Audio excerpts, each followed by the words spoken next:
warahmatullahi wabarakatuh. Pertamanya saya ucapkan terima kasih kepada wartawan yang hadir ke sidang media saya hari ini yang diadakan di Pejabat Peguam Negara di Presin 4 Putrajaya di Kafeteria Pejabat AG. Jadi saya memanggil sidang media pada hari ini untuk memaklumkan bahawa saya selaku seorang peguam, seorang ahli majlis peguam pada hari ini telah pun menghantar satu notis di bawah Seksyen 46A Akta Profesyen Undang-Undang 1976 kepada yang berbahagia Tan Sri Peguam Negara. Mohon rakan-rakan merujuk kepada apa yang telah saya edarkan berkaitan dengan Legal Profession Act ini berkaitan dengan Seksyen 46A. Seksyen 46A menyatakan berkaitan dengan disqualification for membership of Bar Council, a Bar Committee or any committee thereof. Seksyen 46A Akta Profesyen Undang-Undang ini adalah memberikan kuasa kepada peguam negara. Peguam negara ada dua kuasa di bawah Seksyen 46A ini. Kuasa yang pertama adalah untuk membatalkan keahlian majlis peguam. Mana-mana ahli majlis peguam yang didapati terlibat dengan mana-mana organisasi ataupun kumpulan ataupun badan yang bersifat politik. Yang bersifat 46A ini memberikan kuasa kepada peguam negara untuk membatalkan keahlian mana-mana ahli majlis peguam yang terlibat dalam aktiviti ataupun badan atau kumpulan yang boleh disifatkan bercorak politik, political in nature. Jadi yang pertamanya peguam kuasa Seksyen 46 ini memberikan kuasa kepada peguam negara untuk yang pertama declare dahulu. Sebab ini adalah berikutan daripada Mesyuarat Agung Khas EGM Bar Council yang telah diadakan pada 11 hari bulan Mei yang berkaitan dengan perhimpunan bersih. Jadi penglibatan yang terlalu banyaklah daripada majlis peguam melihatnya dalam perhimpunan bersih itu. Mereka menyiapkan laporan, menjadi badan pemantau lah dan sebagainya kan, sehingga kan peserta-peserta demonstrasi merasa berani untuk langgar undang-undang sebab ada lawyer belakang kita. Jadi ada lawyer, mereka langgar undang-undang sebab ada lawyer bersama mereka. Jadi pelibatan majlis peguam yang melampau lah di dalam perhimpunan bersih. Jadi di bawah Seksyen 46A Akta Profesyen Undang-Undang ini, peguam negara hendaklah terlebih dahulu mewartakan di dalam gazet status bersih ini, iaitu Gabungan Pilihan Raya Bersih dan Adil ini, sama ada ia adalah satu pertubuhan yang bersifat politik atau tidak. Sama ada dia bersifat politik atau tidak seperti di dalam Seksyen 46A 1C3. Sama ada dia bersifat politik atau tidak. Itu yang pertama. Peguam negara kena declare. Dan yang keduanya, apabila kalaulah misal kata peguam negara declare bahawa bersih itu adalah sebuah organisasi yang bersifat politik, maka saya juga menyeru kepada peguam negara untuk menyiasat, menubuhkan satu panel siasatan ataupun mendapatkan senarai nama daripada Presiden Majlis Peguam Lin Chi Wee, senarai nama peguam-peguam, ahli-ahli jawatankuasa Majlis Peguam dan sub-sub komiti di bawahnya, semua sekali. Siapa sahaja yang terlibat dengan perhimpunan bersih itu must be open for investigation.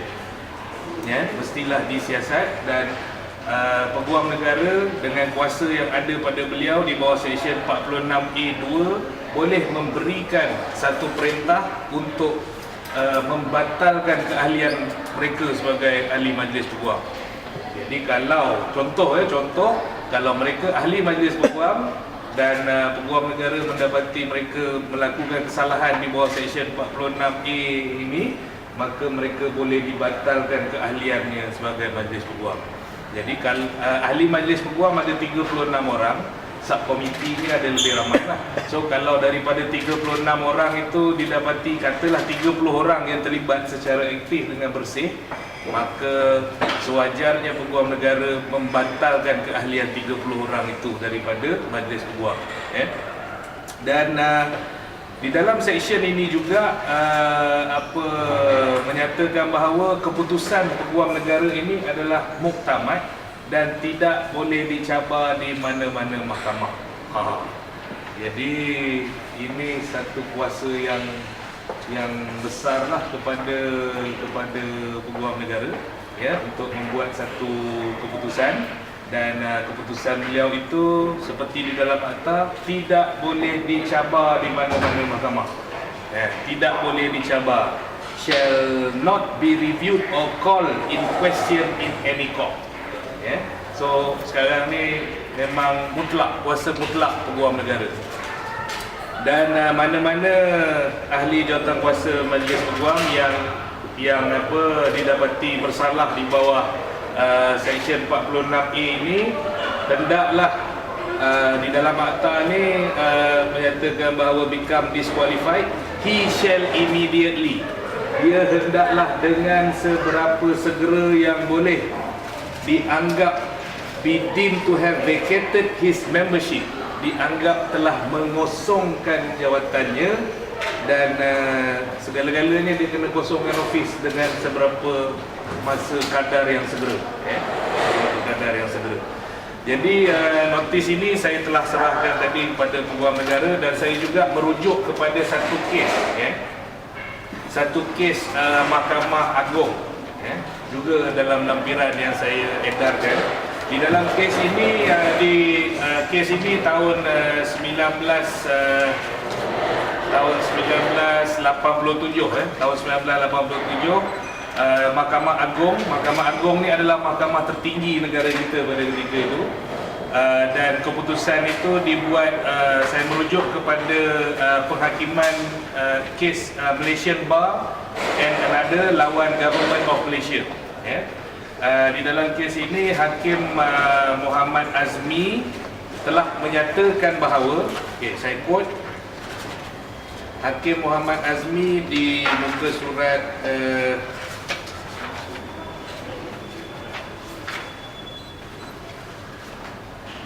muka surat 171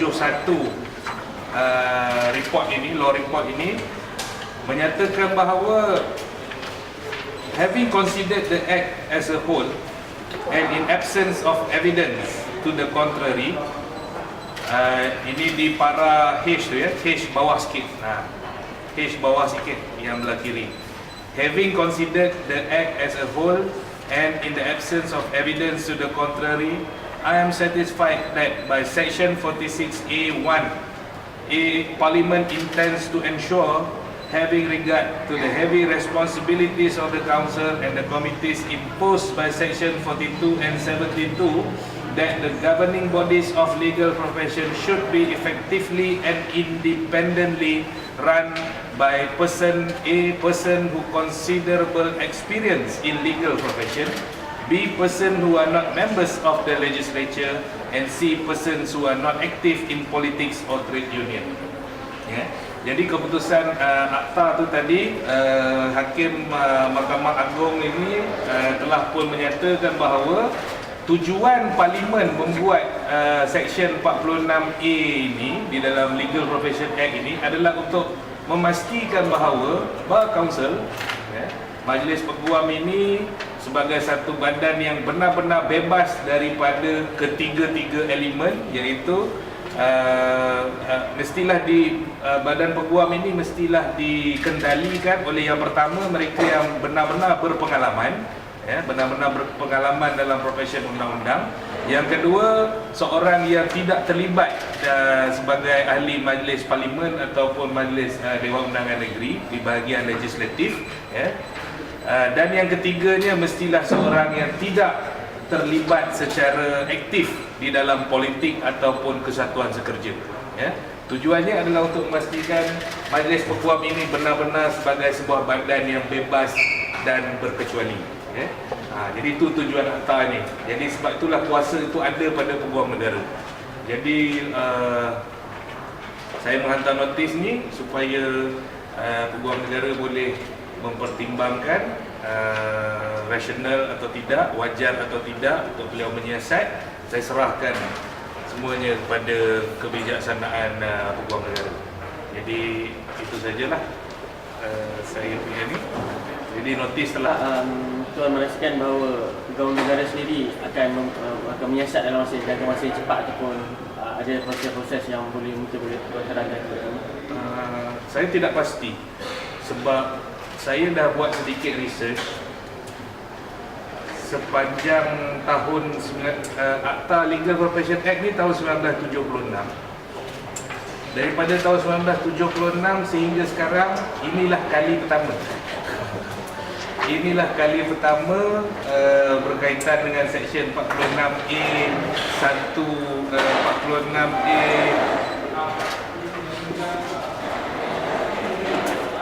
46A C 46A dalam kurungan 1 dalam kurungan C dalam kurungan 3 ni ditimbul.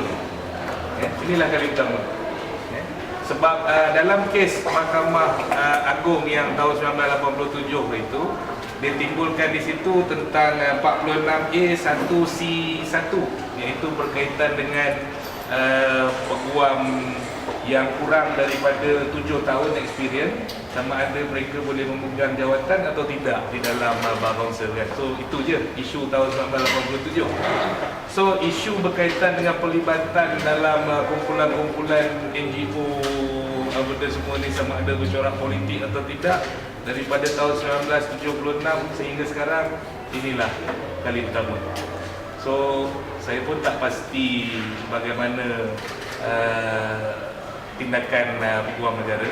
So tengoklah dulu dalam seminggu atau 2 minggu ni bagaimana. So ni kali pertama dalam sejarah perundangan negara Seksyen 46A ni